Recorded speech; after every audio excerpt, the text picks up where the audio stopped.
Hello, and welcome to today's Saratech Enablement session. My name is Andrea Hall, and I'm the Customer Relationship Manager at Saratech, and I'll be your host today. Presenting, we have Dan Nadeau, who is an Applications Engineer here at Saratech, and he'll be talking to you about FEA model checks. Our sessions run about 30 minutes each. They're all recorded and posted to our Saratech YouTube channel. Make sure you check out our past sessions there. Twice a month, we meet right here to learn about tips, tricks, new and old features that will help you in your everyday tasks.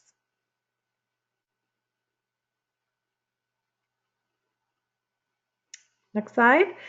This is an open forum, so if you have questions during the session, please feel free to type them in the questions box over to the right-hand side or the chat box. Because we have so many people registered for this particular session, we are going to hold the questions until the very end so that Dan can get through the entire presentation. Of course, afterwards, there's a quick survey right after the session. So if you have additional questions that were not answered during the session, then make sure you put those in the survey, and we'll be sure to follow up with you afterwards. But with that, I will pass it over to Dan. I also wanted to let you know that we do have one attachment in the handout section of GoToWebinar over on the right-hand side. It's called FEA checks, and Dan will go into a little more detail about that as well. And with that, I'll hand it over. Dan?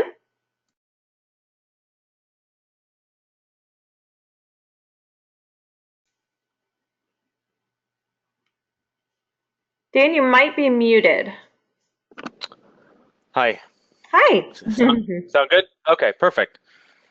So my name's Dan Nadeau, Application Engineer for Saratech. I'm located in the Reading, Pennsylvania area. My expertise is FEMAP, NXCAE, NXCAD, and NX Nastran. Here's my contact information if you want to reach out to me then. All right, so here's the agenda of what I want to go over today. So the purpose of this webinar is to go over model checks. A lot of people say perform these model checks for all your FEA models. My goal is to show you how to perform these using FEMAP and what some of them are, and give you more detailed information. So we're going to go over where do we find more information. This is related to Nastran and FEMAP. What type of checks are we going to do? We're going to do validity checks. We're going to do FEMAP checks. We're going to do Nastran checks. I'm going to show you a demonstration, and then I'm going to go over a lot of the things that I just discussed. So simple things, I want to just, where do we find information? First one is the F1 key in FEMAP. You can also go to help inside FEMAP, and this is fully searchable. I think F1 is the most important key inside FEMAP. It'll bring you to in-context help. So anytime you have a question while you're in FEMAP, press F1, it'll bring you to in-context help. Now, if you want to get help with a forum or use the online community under help FEMAP users community, this is a great location where people post APIs, questions, all sorts of things. FEMAP development is on there, and you'll get a lot of good feedback here. Highly recommend using that. The last place to get help is using the NX Nastran help. So you can go to help NX Nastran. This is a location where you can find the QRG, your element library reference manual. If you're doing dynamics and thermal analysis, this is where you can find this guide. So I strongly recommend grabbing that quick reference guide, saving a copy of the PDF to your desktop. For this presentation, I just want to give a big thanks to the guys over at FEMC. This is NASA Code 542. They have a really nice website which goes over all these checks that I'm going to be talking about. I tried to take what they had given and give it in a little bit more of a detailed guide for using it in FEMAP. So that's what the attachment is. It's called FEA checks. It's basically the things that are listed at this FEMC site, but I tried to explain how to do those checks inside FEMAP. All right, so why are we performing these checks? We want to confirm our model is correct. Using FEA, we're creating a lot of assumptions. So we still have those same assumptions, so those never go away, but is it modeled like you think it is? So if you know, here's my little line here. It looks fine, but is it? So what I assumed stays there, but what I'm actually modeling, is it what I'm actually modeling? So why we want to perform these checks, we want to save time. We want to make sure we have the correct model. And then how are we going to do these checks? We're going to use FEMAP, and we're going to use Nastran. So the first things that I want to discuss is validity checks. You want to perform these first three validity checks for every model that you have. The first one is a unit enforced displacement and rotation. So in all 6 degrees of freedom, you want to apply an enforced displacement and or a rotation. So the first one, I have 3 cases of displacements. So for instance, I did 1 inch in my model. So I displaced degree of freedom 1, 2, and 3, 1 inch. And then I also rotated degree of freedom, I guess 4, 5, 6 as well. So the idea of this is that you want to make sure that if you apply a enforced displacement or rotation in a direction, that the body moves as if it was moving in that same value. So you want to make sure that it moves as a rigid body and it doesn't have grounding. The next one you want to do is a unit gravity loading. So this case, you want to apply gravity in the X, Y, and Z directions. Now what we're trying to confirm by running this is you want to make sure that your SPC force resultant is the opposite magnitude and direction of your O load. So you want to make sure that your load coming in is your load coming out. You want to make sure that the mass of the structure is accurately represented. And doing this check, you can see if there's any issues with MPCs or your constraints. The next check you'd want to perform is a free dynamics run. So this is an unconstrained normal mode solution, and you should or will get 6 rigid body modes right near 0 hertz. Now, it's really important to toggle on your grounding check to confirm your structure is not artificially constrained. So some of the things that we want to check is that we have basically 0 strain energy and our model is not grounded, and that we have our 6 rigid body modes near 0 hertz. Now, if you are doing any sort of thermal distortion analysis, it's highly recommend that you do this unit temperature increase. So what you're doing is you're just raising the structure by 1 degree. So what you are trying to confirm is that the only force balance data is at where it's constrained. So if your model is constrained, that's where you should see it. So the rest of the structure should be moving uniformly. Now, one important thing, if you are doing this validity check for the temperature increase, you need to make sure that your thermal expansion coefficient and reference temperatures are set to the same values. So even though if you have different thermal expansion coefficients in your model, you need to make sure that they are all the same so that everything moves uniform. So those are the validity checks that you should be running for every model. Now here are some checks that we should be performing while we're inside FEMAP. So some of the checks are, we want to check free edges. The shortcut key is F5. It's also view select. We want to check coincident nodes, coincident elements. If you have 1D elements, you want to make sure that their orientation is set the correct direction. You want to check your element quality. So you can do that tools check element quality. You can do the contour model data. You can use geom check and Nastran. You can use the meshing toolbox as well if you have plate meshes. If you are using plates, you want to make sure that their element normals are correct, especially if you are applying something like a pressure load. Some of the other checks that you want to perform, you want to check mass. Tools check mass properties. Now, be careful with units. So make sure for mass, are you using mass or weight? So be careful with that. Nastran does not care. It's not going to give you any warning messages. Make sure your material properties are correct. Are those defined correctly? Make sure, just like before, mass and weight. Make sure that you have the correct physical properties. So if you define something, make sure that it is correct. Check your units. Make sure you are being consistent with your units. Check your dimensions. And then last but not least here, we want to check our loads and constraints. Before your solve, tools check some forces. Make sure that your loads are what you think you have. And then after you solve, you can look into Nastran and you can check your O load to make sure that your load and the SPC force resultant for your constraint is correct. So one common check that you should be performing is this grounding check. I get a decent amount of questions related to grounding check. Now this is toggled on inside FEMAP, and it's basically to tell you if your model is constrained at a location where you did not constrain it. And the nice thing about running this grounding check is you see that there's a couple different sets that you can run. So the first one is a G set, so it's before your single point constraints are even applied. So a lot of times you're going to notice that your part's going to pass or fail grounding check before you have single point constraints. Now, if it does fail and it is grounded before your single point constraints, what is constraining it? And then you'll see F, which it says after single point constraint. So if your model is supposed to be constrained, you'll notice that you will pass or fail this check. The next check is singularities. Now, his recommendation is let's correct all issues shown in this grid point singularity table first and confirm that there's no real issues. So every failed degree of freedom is written to this grid point singularity table. So normally it's controlled with auto SPC, and auto SPC zeros or small stiffness is removed. So a lot of times you'll have solid elements and you'll notice that it will auto SPC the rotational degrees of freedom. I have a little, I guess, example down here where I have a solid connected to a bar. Now the solid doesn't have the rotational degrees of freedom.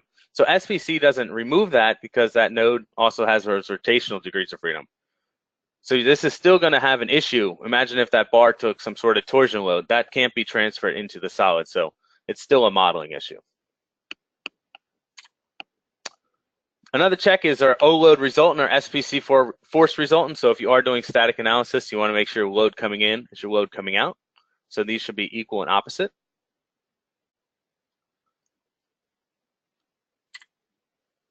Now this is one of the most common issues that I see is mechanism. Most of the time the structure has rigid body motion, also known as the model is not properly constrained, and that's the error run terminated due to excessive pivot ratios. So anytime you see this error, I highly recommend running a solution 103. Since solution 103 can have rigid body motion, you'll be able to determine, what portion of the model is moving or is improperly constrained. All right, so now I want to hop over into FEMAP and show a couple demo models. I'm going to show, how do we repair a model. I'm going to talk about the validity checks if I have time. Stress direction, something that I see people do. Hopefully I can get through all these demos. So a solid mesh going through a mechanism and then explaining connecting a solid to a plate. All right, so here is my first model. It's just a simple little bracket, and maybe I received this model and it looks okay, but is it correct? I can see right away that these nodes aren't lining up, the elements aren't exactly correct. Looks okay in some other regions, but how do we go about fixing this, and what should we be doing when we get models or we start our own models? So the first thing that I'm going to do, I bring in my model, and if you are bringing in geometry to start, I highly recommend doing the same thing. So we can use the ruler and we can measure. And what I'm going to do is measure the diameter of this hole. So I'm going to measure from one location to another location, and it's going to print that down here in my message window. So I can see my distance value right here, and I can confirm that is correct or incorrect. It's a good idea to measure, more than one location, so I'll measure another location here. And now I have my other value, and I can confirm based on the drawing or some sort of knowledge that that is correct or incorrect. The next check we can do here is we can do a tools check. Tools, mass properties, mesh properties. And I'm going to grab all the elements in my model, and I'm holding down shift to make a box. You can hold down control to make a circle. You can hold down control plus shift to do a polygon pick. And now I'm just going to list my mass properties. And now I can confirm these are correct. Now this is important to make sure that you get your units correct. Make sure that this is mass or weight, and that will be depending on what you have on your material. So for my instance, I have mass density here. So please make sure that you are consistent. All right, another check, we can do tools check. You can say coincident elements. I'm going to grab them all. And I want a quick check, and it's going to check elements of different types, and it's going to create groups for me. Now my model down here, it tells me I do have coincident elements, and one is ID 1 and one is ID 118, and it automatically created a group for me for those. So what I'm going to go ahead and delete it. I know where it's at. You could go in here, grab your element, and then highlight it. So I'm going to remove that one from the model. So I'll just say delete model element. And make sure you grab the right ID. And now, if I go back, tools, check, coincident elements, and I'll grab them all. Now this time it will give me a feedback and it'll say no coincident elements found. So now those have been taken care of. So let's go ahead and check our coincident nodes. So tools, check coincident nodes. I'm going to select them all. And I like to hit the preview button. So I'm going to go ahead and hit the preview. And now I can see that I do have coincident node at these edges and along these faces. So what I'm going to go ahead and merge them. So I'll hit OK. And now down here, it's giving me feedback 24 nodes merged. So now let's go ahead and see what happened. Now I shouldn't have a free edge at that location where those nodes are merged. So I can go ahead and press that F5 key, go to free edges, and I can view my free edges of my model. So it looks good at those locations where I merged, but at these interface locations, I still don't have a nice line here. So it is not coincident. So these things are technically not together. So I'm going to go ahead and press my F5 key again and hit draw model, go back to my model. So how do we fix this edge? There's a couple different ways to go ahead and do that. I'm going to show you a couple different ways. So the first way that I'm going to do that is I'm going to go to mesh control, custom size along curve. Now I'm going to select one curve first. The curve that I'm going to select is the one with this higher mesh fidelity. And now I want that to match, so I'll hit match, and now I'm going to select the other curve. Now you see there's two curves here, and when I'm trying to select, it's only grabbing me the one. Now what I can do is click twice, and it's going to come into the box, and I can remove the one that I don't want. What I like to do is I'll hold down the alternate key while I make this pick, and it'll bring up this quick query pick. So I can choose between which one I'm looking for. So I'm going to change it to the other one, and now that will go into the list. So now those two are going to match. So if I go ahead and I remesh them, so I'll say mesh geometry surface, and I'll grab these two surfaces. I'm going to delete the mesh and remesh them. Now if I hit OK, you'll see that the mesh has been updated to now line up. And if I press my F5 key and I draw my free edges again, now you see that free edge has went away. So that went ahead and fixed that issue. Now on the other side, I'll show you another way that I would go ahead and fix that. So we have the same issue. This time we can use the meshing toolbox, and you can go under mesh sizing. Now you can do match nodes, but in this instance I'm going to use match curves since I have two curves. It says no curve selected, so I'll hit the ... to select the curve that I need to select. And I'm going to select the master curve as the one with the higher mesh fidelity. And now, if I hit my dialog select button and I select the opposite curve, like before, I can hold down the alternate key to make sure I grab the right curve. You'll see that the mesh has already moved to the new location to fix this mesh. Now, in this instance, if I press F5 again, you'll see we already are hitting this F5 key a lot to view free edges to make sure this is correct. We still have this free edge, which needs to be fixed. So we can go back and go Tools, check coincident nodes. I'm going to select them all. And now I'm going to hit Preview again, and you'll notice that there are coincident nodes here. So once we merge them, and we hit F5 and we draw our model, our free edges here, you'll notice that has been fixed. So I'm going to go back and draw my model. So that's one way that we can go ahead and fix some of those issues that we had. Now, another way that I would do this, and I'm just going to go ahead and show you a different way. I'm going to clean up my geometry real quick.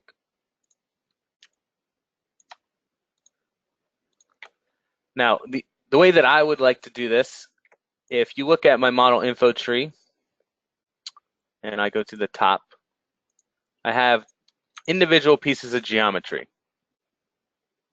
So if I'm going to toggle into this meshing toolbox under this toggle entity locator, and I would like to know my free edges.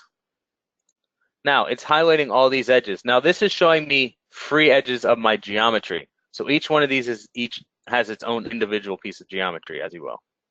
So what I want to do is I want to combine these together. So right now at each one of these intersection faces, there's two curves. So my plan now is I'm going to go to Geometry, Surface, Non-Manifold Add. And I'm going to go ahead and non-manifold add these surfaces together. So it would combine the surfaces together so that you no longer share those free edges, so that you could go ahead and go back and mesh it and fix it up. So now there's only one curve at those interface locations. So now let's go ahead and look at the same model, but we don't have geometry. So this is where it becomes a lot more difficult. If you don't have geometry to go ahead and fix this part, this is where it might become a lot more difficult.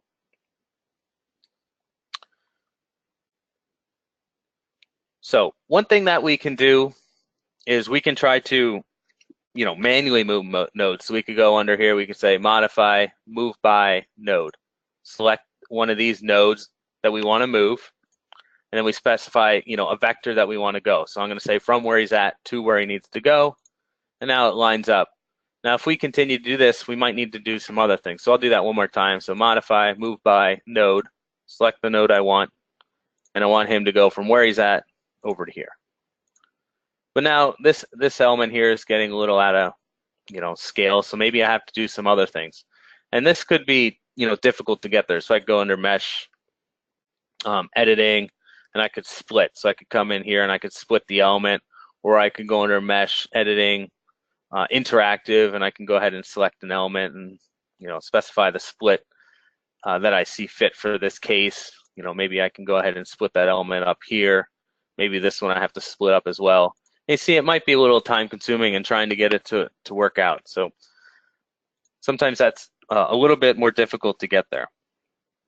Now, another way that we can do this is we can try to create geometry and use our geometry to leverage it. So we could say geometry surface from mesh, and you select elements that you want to convert to geometry.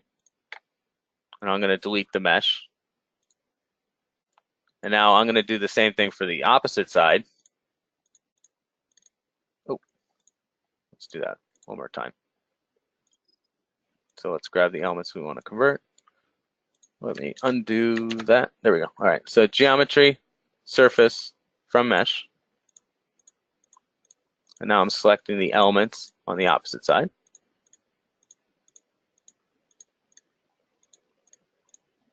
There we go. And I'm going to delete that mesh. There we go. And now I have these surfaces together, so I could say geometry, surface, non-manifold add. Combine this surface with this surface. And now I can go ahead and try to mesh this. So I can say mesh, geometry, surface.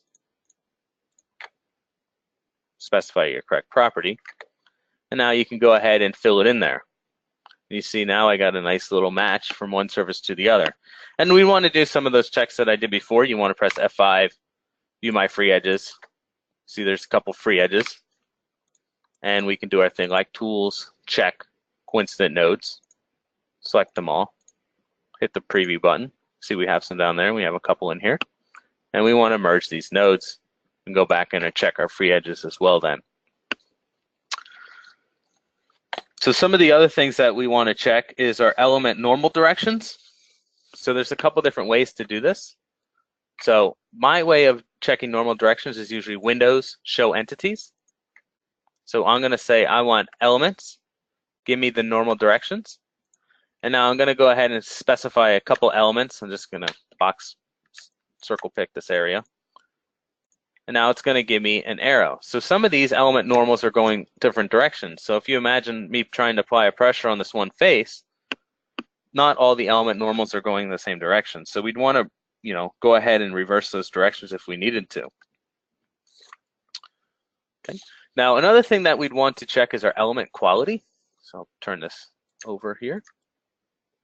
And we'll just look at this face right now and check our element quality. There's a couple different ways to do this. We could do tools, check element quality, select the elements that we're interested in. I'm just going to box this region. Hit OK. And you can create groups if you wanted to. And this just gives me a feedback down here that I can see whatever fails the criteria that I specified. And I'll go back to that command that I was just at just to show you here. But you can do FEMAP checks, and you can also run the Nastran checks that Nastran would run as well. So it's up to you which ones you want to use.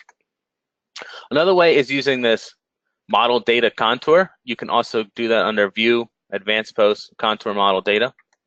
So here you can show model data contour element quality, and I'm interested in, we'll just say Jacobian, and it'll give me a contour plot of my Jacobian values.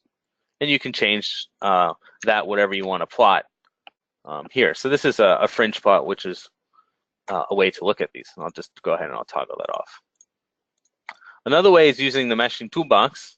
You can go down here, surface mesh quality, and that's toggled on by this button here at the top of the meshing toolbox. And we can view our values of Jacobian.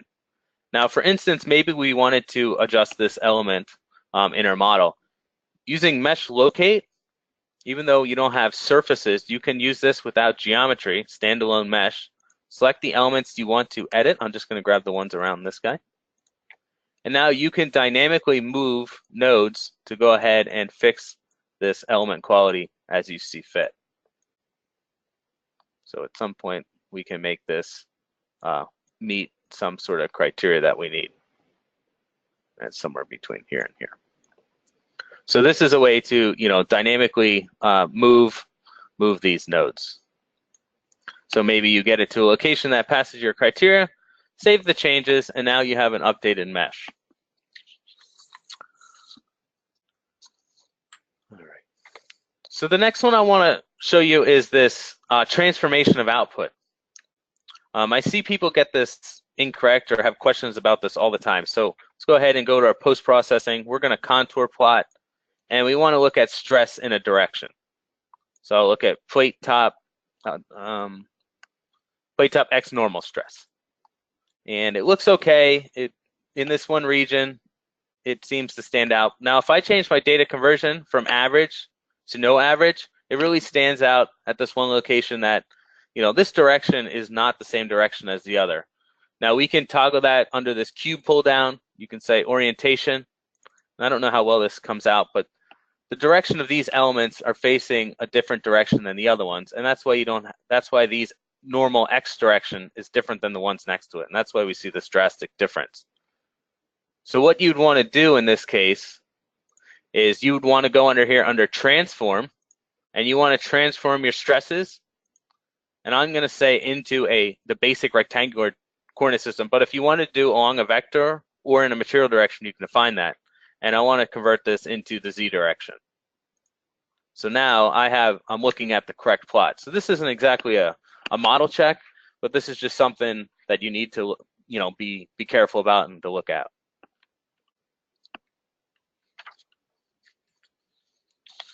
All right. So here's our next check that I would look at. Let me find the right one. All right.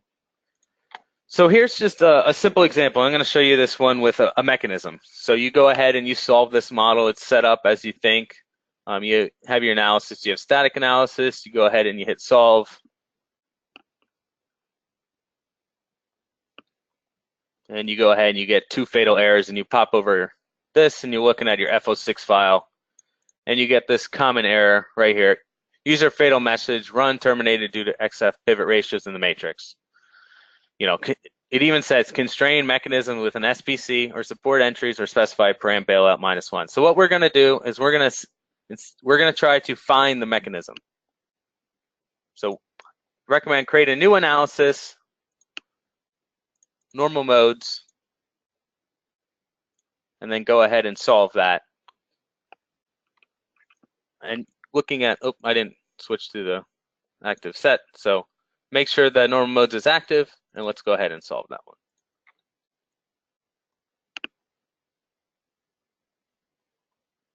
So now we get one fatal message, and we can go ahead and look at results. The fatal message is on my end. It wasn't due to anything in the model. So we got our modes.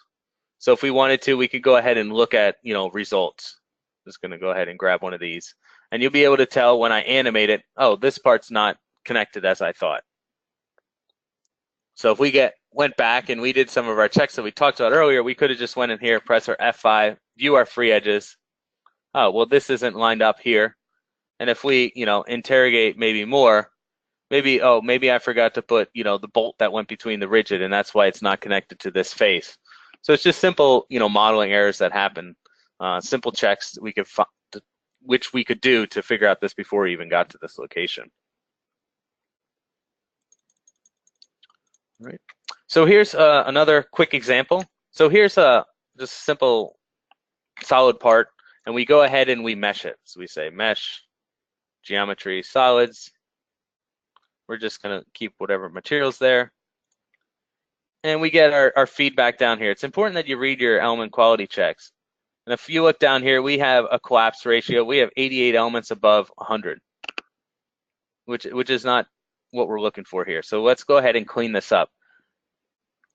Now, an easy way to find some of these issues with this model is using this meshing toolbox to toggle entity locator.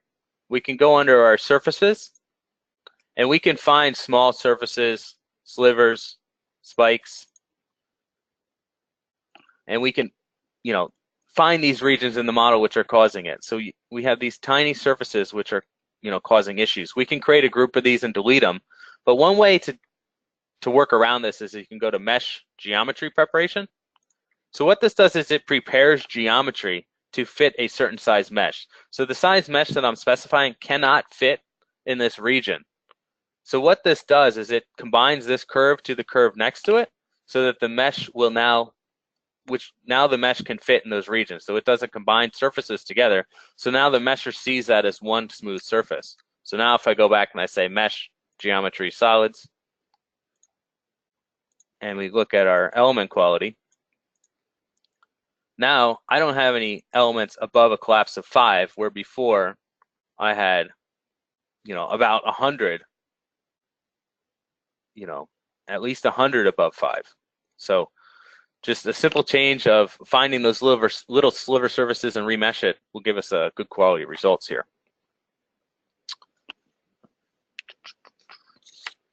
All right. So here is one quick example to talk about. So I see this happen a decent amount. So you have a solid connected to a plate. Now, this is going to cause an issue at the interface because this solid can't take those rotational degrees of freedom that this plate can. So how do you go about fixing it?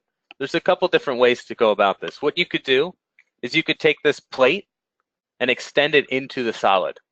So you could take the plate and you could extend it maybe 2 elements into it to help fix that error.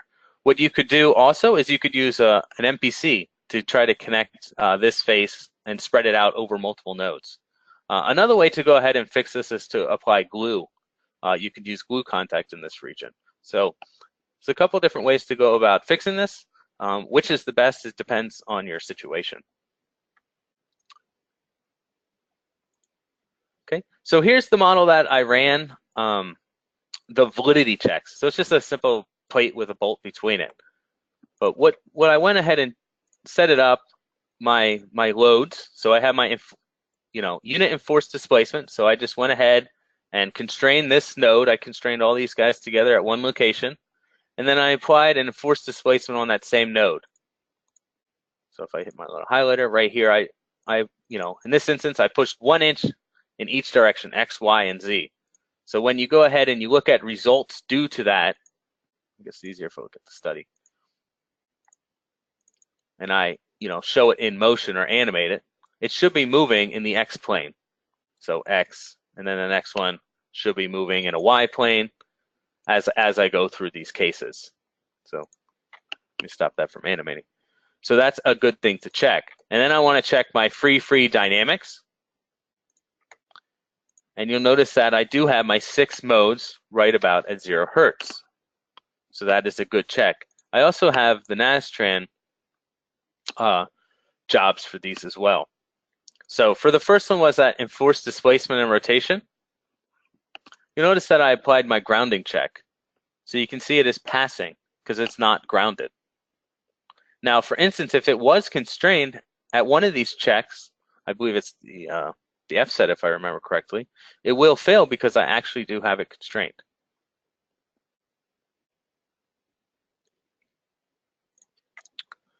For the next case is our unit gravity loading, where we apply our loads and our gravity loads in our 3 degrees of freedom. Well, in X, Y, and Z. We want to check our mass. So you'll see at the top we have our mass, and our information, we want to go ahead and look at our FO6 file to make sure it's correct. We also want to make sure that our O load, see if I can make it bigger and fit them both, is opposite of our SPC force resultant. So we want to make sure the load coming into the model is the load coming out of the model.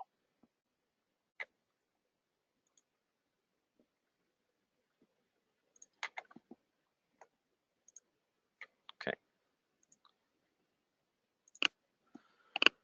All right, so in summary, I hope I showed that there's lots of checks out there to go ahead and make sure that your FEMAP Nastran models are good. Like I said, we are still making assumptions, but we need to make sure that the things that we are modeling are what we thought we are modeling. So I highly recommend you performing all those validity checks for every model that you have, no matter the case. So before you even start writing a report, make sure that your validity checks are correct so you have the correct information. And I do have that attachment. So that is a form. I called it the FEA checks. I presented this at the FEMAP symposium.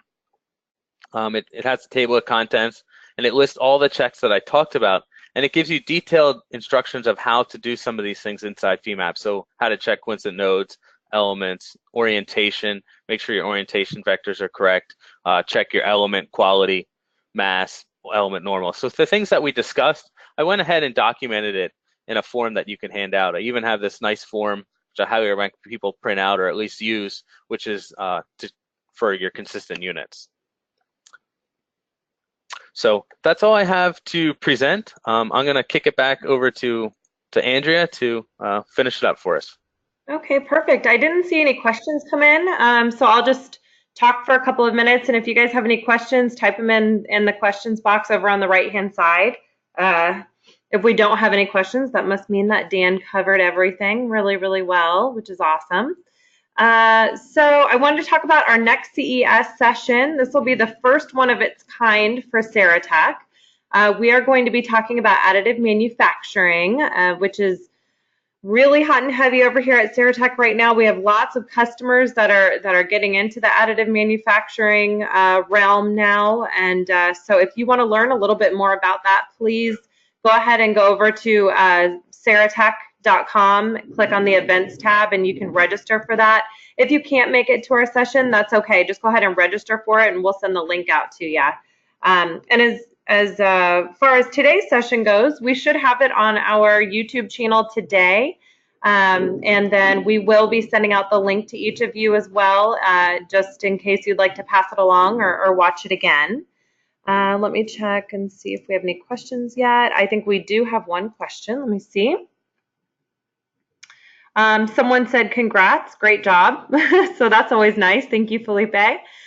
David said, I think FEMAP has a bug on the free edges with solid models, have element free edges interior to the geometry. Patran will find the free edges. FEMAP will hide the interior free edges. So I'm not sure if that's a question or more of a statement. I don't know if you want to address that, Dan, or if you need me to repeat that.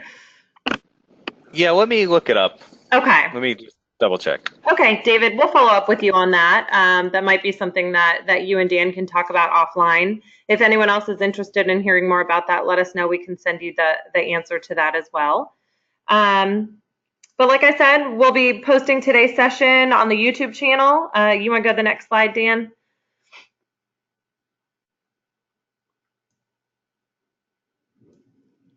Dan, can you go to the next slide for me? Thank you. Like I said, we do offer additive manufacturing. We also have engineering services and training. So if there's anything else that you are interested in, please just shoot Dan an email, or you can email me, or you can reach us always at info@saratech.com. That would be an easy way to reach all of us at the same time. We'd be happy to help you out. And then next slide. Yep, if you want to follow us on any of our social media, especially YouTube, please make sure you check us out there, subscribe to our channel so you know when we're posting all of our little videos. And if you don't mind, like I said, just stick around for about 30 seconds after we close out this session and let us know how we did today. Our engineers work really hard to prepare for these sessions, so we always enjoy your feedback to see what we could do better, or even positive feedback about what we've done great. So thank you all so very much. Thank you for joining us. We'll be sending out the link today or tomorrow, and we hope you have a wonderful day.